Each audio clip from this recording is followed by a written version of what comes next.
বন্ধুসকল, আপোনালোকে বহু মানুহৰ হাতত এনেকুৱা কাঁচৰ বা মেৰু আঙুঠি পৰিধান কৰা দেখিছে। এই আঙুঠি কোনটো আঙুলিত পিন্ধিব লাগে, কেনেদৰে পিন্ধিব লাগে, কি ধাতুৰ পিন্ধিব লাগে বা এই আঙুঠি পিন্ধিলে কি কি শুভ ফল পোৱা যায়, সেই সম্পৰ্কে আজিৰ এই ভিডিঅ'টোত আলোচনা কৰিম। লগতে এই আঙুঠি পিন্ধিলে ল'ব লগা সাৱধানতাসমূহৰ বিষয়েও আমি আলোচনা কৰিম বা এই আঙুঠি পিন্ধাৰ পিছত আমি কি কি সাৱধানতা অৱলম্বন কৰিব লাগে সেই সম্পৰ্কে আপোনালোকক জনাম। বন্ধুসকল, এই আঙুঠিটোক কাঁচৰ আঙুঠি বা মেৰু আঙুঠি বুলিও কোৱা হয়। কাঁচ হৈছে ভগৱান বিষ্ণুৰ প্ৰতীক। সেয়েহে এই আঙুঠি পিন্ধিলে ভগৱান বিষ্ণুৰ আশীৰ্বাদ প্ৰাপ্তি হয় বুলি কোৱা হয়। এই আঙুঠি শুদ্ধ মনেৰে ধাৰণ কৰিলে ভগৱান বিষ্ণুৱে আপোনাক বিপদত পৰিব নিদিয়ে বা নানা সমস্যা আহিলেও আপোনাক তেওঁ উদ্ধাৰ কৰি লৈ যায়।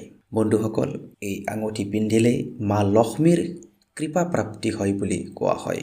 লগতে জাতক জাতিকাৰ জীৱনলৈ ধৈৰ্য আৰু শান্তি আহে। লগতে ধন সম্পত্তি ঐশ্বৰ্য সুখ সমৃদ্ধিৰ আগমন হয়। বন্ধুসকল, এতিয়া আমি জানো আহক এই আঙুঠি পিন্ধিলে আমি কি কি ফল লাভ কৰোঁ বা আমাৰ কেনেকুৱা ধৰণৰ উপকাৰ হয়। প্ৰথমতে বন্ধুসকল চাব, আৰ্থিক উন্নতি। কাঁচৰ আঙুঠি পিন্ধিলে আৰ্থিক অৱস্থা উন্নত হয় আৰু অৰ্থৰ অভাৱ দূৰ হয় বুলি বিশ্বাস কৰা হয়। তাৰ পাছত ইতিবাচক শক্তি। এই আঙুঠিয়ে ঘৰৰ পৰা নেতিবাচক শক্তি আঁতৰাই ইতিবাচক শক্তি বৃদ্ধি কৰাত সহায় কৰে। অৰ্থাৎ বাস্তুশাস্ত্ৰৰ দৃষ্টিৰ পৰাও এই আঙুঠি পিন্ধিলে আমি শুভ ফল পাওঁ। তাৰ পাছত মনৰ শান্তি আৰু ধৈৰ্য। বন্ধুসকল, কাঁচ হৈছে শান্ত আৰু ধৈৰ্যৰ প্ৰতীক। এই আঙুঠি পৰিধান কৰিলে মানুহৰ মন শান্ত থাকে আৰু ধৈৰ্য ক্ষমতা বৃদ্ধি পায়। তাৰ পাছত আত্মবিশ্বাস বৃদ্ধি হয়। বন্ধুসকল, এই আঙুঠি পৰিধান কৰিলে জাতক জাতিকাৰ আত্মবিশ্বাস বৃদ্ধি হয়, অৰ্থাৎ আত্মবিশ্বাসী কৰি তোলে আৰু ভৱিষ্যতৰ বাবে ইতিবাচক মানসিকতা গঢ়ি তোলাত সহায় কৰে। নেক্সট, সৌভাগ্য আৰু প্ৰগতি। বন্ধুসকল, এই আঙুঠি পৰিধানৰ ফলত কৰ্মক্ষেত্ৰত বা ব্যৱসায়ত প্ৰগতি আৰু সফলতা লাভ কৰিবলৈ সহজ হয়। অৰ্থাৎ কাঁচৰ আঙুঠি পিন্ধাৰ পাছত কৰ্মক্ষেত্ৰত আৰু ব্যৱসায়ত প্ৰগতিৰ আগমন হয় বুলি কোৱা হয়। নেক্সট, সম্পৰ্কৰ উন্নতি। ই ঘৰৰ অশান্তি দূৰ কৰি পৰিয়ালৰ সদস্যসকলৰ মাজত সম্পৰ্ক মধুৰ কৰাত সহায় কৰে বুলি বিশ্বাস কৰা হয়। বন্ধুসকল, এই আঙুঠি পৰিধান কৰাৰ ক্ষেত্ৰত আমি কিছুমান নীতি নিয়ম অৱলম্বন কৰিব লাগে। সেই সম্পৰ্কে আমি এতিয়া অলপ আলোচনা কৰোঁ আহক।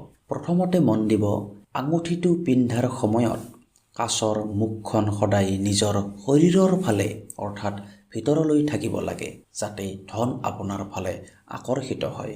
যদিহে আপুনি কাঁচৰ মুখখন বাহিৰ ফালে থকাকৈ পিন্ধে তেন্তে আপোনাৰ ধন আগমন নহয়, আপোনাৰ খৰচ বৃদ্ধিহে হ'ব পাৰে। নেক্সট, এই আঙুঠি সদায় সোঁহাতৰ মধ্যমা আঙুলিত পিন্ধাটো আটাইতকৈ শুভ বুলি কোৱা হয়। আপোনালোকে ইচ্ছা কৰিলে তৰ্জনী আঙুলিটো পিন্ধিব পাৰিব, কিন্তু মধ্যমা আঙুলিত পিন্ধাটো আটাইতকৈ শুভ বুলি বিবেচনা কৰা হয়।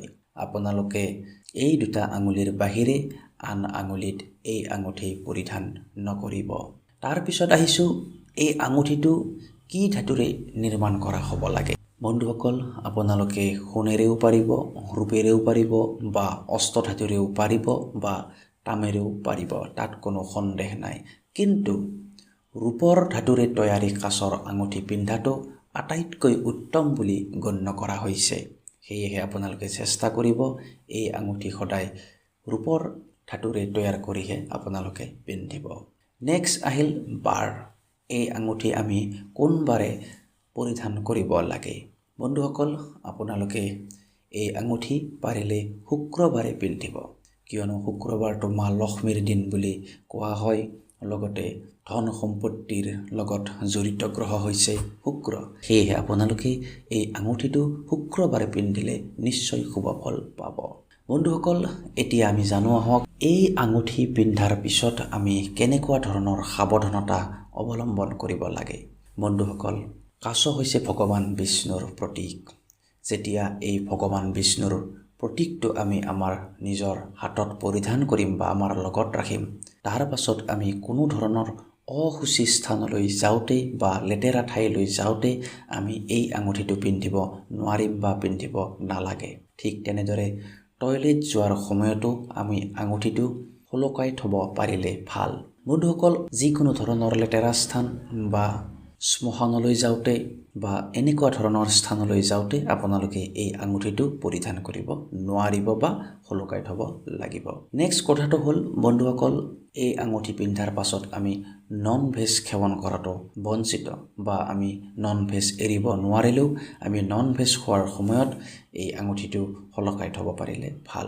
কিয়নো যদিহে আমি বিষ্ণুৰ প্ৰতীকটো আমাৰ হাতত লৈ আমি সেইখন হাতেৰে যদি মাছ মাংস খাওঁ, তেন্তে কিন্তু আমি তাৰ শুভ ফল নাপাম। বন্ধুসকল, যদিহে আপোনালোকে এই নিয়মকেইটাৰ এটাও পালন কৰিব নোৱাৰে, তেন্তে আপুনি সেই আঙুঠিটো হাতত পৰিধান কৰাৰ সলনি আপোনালোকে ভগৱানৰ স্থানত ৰাখি বা আপোনালোকৰ পূজা পাঠ কৰা থাপনাত ৰাখি তাত পূজা পাতল কৰিলেও আপোনালোকে শুভ ফল পাব।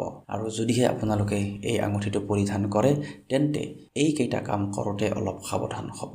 নহ'লে কিন্তু আপুনি শুভ ফল পোৱাৰ পৰিৱৰ্তে হয়তো অশুভ ফলো পাব পাৰে বা মনে বিচৰা ফল হয়তো নাপাব পাৰে। বন্ধুসকল, লগতে আপোনালোকক এইটোও মই কৈ থৈ দিওঁ, যদিহে আপোনালোকৰ অজ্ঞাতে কিবা কাৰণত বা উপায় নোহোৱা অৱস্থাত আপোনালোকে এইকেইটা কাম কৰিব লগা হয় বা অশুচি স্থানলৈ যাব লগা হয় বা সেইখন হাতেৰেই যদি আপোনালোকে নন ভেজ খাব লগা হয়, তেন্তে তাৰ পিছৰ সময়ত আপোনালোকে এই আঙুঠিটো শুচি কৰি বা শোধন কৰিহে তাক পৰিধান কৰিব। তেতিয়াহ'লে আপোনালোকে নিশ্চয় শুভ ফল পাব।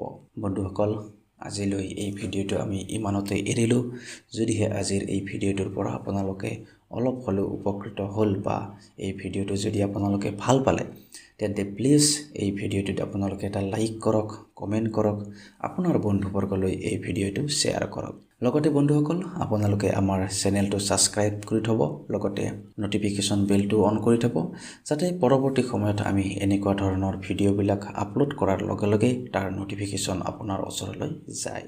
আজিলৈ ইমানতে এৰিছোঁ। ধন্যবাদ।